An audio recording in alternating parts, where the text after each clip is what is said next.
اهلا بيكم في حلقه جديده على اليوتيوب. اتكلمنا في الحلقه اللي فاتت عن 5 خطوات فعاله لزياده معدل الحرق. هنتكلم في الحلقه دي النهارده بقى عن 6 علامات تعرفك انك ماشي صح وبتحرق دهون من غير ما تستخدم اي ميزان. عشان كم مره كنت شايف نتيجه كويسه ولاقي فرق على جسمك كويس، بس بتيجي تقف على الميزان وتلاقي نفسك احبطت؟ يا اما ميزانك ثابت بعد فتره كبيره قوي من الدايت والتعب، او ميزانك خس حاجه بسيطه، او حتى ميزانك ممكن يكون زايد. مفيش حد فينا ما تعرضش للموقف ده. كنا اتكلمنا عن فيديوهات وحلقات كتير هنا في القناه عن ليه الموضوع ده بيحصل وليه الميزان ممكن يثبت، لكن في الحلقه دي بقى هنتكلم عن علامات فعلا لما تشوفها تتاكد انك ماشي صح وبتحرق دهون من غير حتى ما تقف على اي ميزان وتتوزن وتعرف رقمك كام. عشان هدفك الاول والاساسي هو انك تخسر دهون، مش تخسر رقم على الميزان. واول علامه معانا وهي ان في تغيير في اللبس بتاعك والمقاسات بتاعته. اللبس اللي كنت بتلبسه قبل كده بدأ يوسع عليك، بدأ يتغير، شكل جسمك فيه يبقى أحسن، حتى لو كان ميزانك لسه ثابت. العلامة دي من أكتر العلامات اللي بتدل إنك فعلا عامل نتيجة كويسة، وحاجة تحفزك وتحمسك إنك تكمل على الدايت أكتر وتخسر دهون أكتر. وفي دراسة اتعملت سنة 2017 لقوا إن 77% من البنات و36% من الرجالة لقوا إن هم اتحمسوا أكتر واستمروا على الدايت أكتر لما بدأوا يشوفوا نتيجة على اللبس بتاعهم.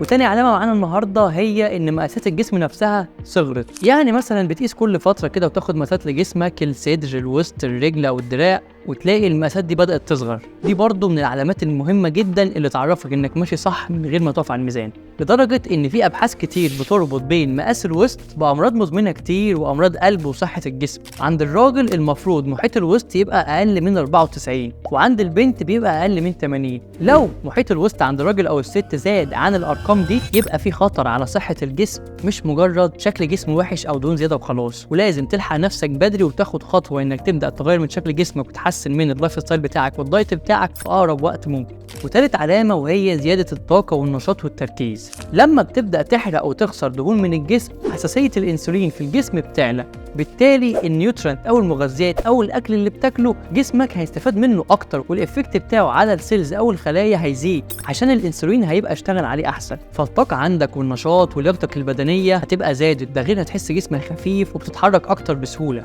وده اللي هياخدنا للعلامة الرابعة معانا، وهي إن لو عندك مرض مزمن هتلاقيه اتحسن وأعراضه بدأت تقل.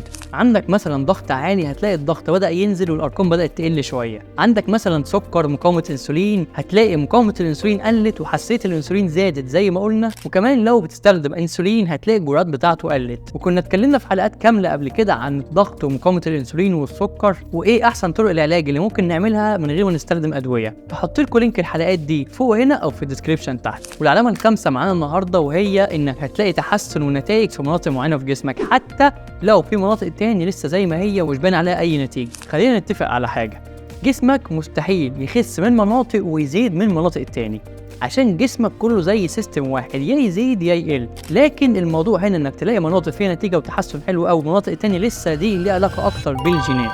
بس ما تقلقش، لما تلاقي نتائج في مناطق معينة ده معناه انك ماشي صح، والمناطق التانية لسه ما فيش نتيجة هتيجي بس مع الوقت والصبر شوية. والعلامة السادسة معانا النهاردة وهي لو شخص بيتمرن وبيروح الجيم هتلاقي ان العضلات عندك بدأت تظهر وتبقى بارزة اكتر، وادائك في التمرين هيبقى احسن، واوزانك هتبقى في زيادة تدريجية. فلازم نحدد اهدافنا ونفرق بين حاجتين مهمين جدا، بين خسارة الدهون وخسارة رقم على الميزان. علشان ممكن تكون خاسس على الميزان بس مش خاسس دهون بس، هتبقى خاسس دهون وعضلات ومية وبروتين، وكثافة العظم عندك قلت، فهتلاقي صحتك اتدهورت اكتر وتركيزك وطاقتك وادائك قلوا، ومش هيظهر عليك معظم العلامات اللي قلناها في الفيديو النهارده. والنسبة المناسبة لخسارة الوزن كل اسبوع هي من نص كيلو لكيلو، وفي الشهر من كيلو ونص ل2 كيلو ونص. انت متخيل الرقم؟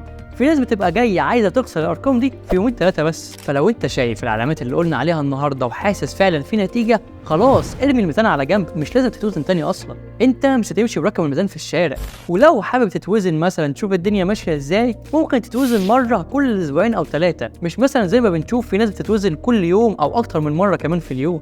عشان ياما ناس كتير كانوا عاملين نتائج كويسه وباين عليهم فرق كبير قوي بس ما شافوش فرق رقم على الميزان، ووقفوا وضيعوا كل اللي عملوه. فخلي بالك وما تقعش في فخ الميزان. وبس كده، دي كانت حلقتنا النهارده. لو عندكم اي سؤال او استفسار او عاوزين تتكلم عن موضوع معين في حلقات تاني جايه، اكتبوا لنا في الكومنتات تحت. وما تنساش، جيت فت والدكتور فت. استنوا الحلقات الجايه.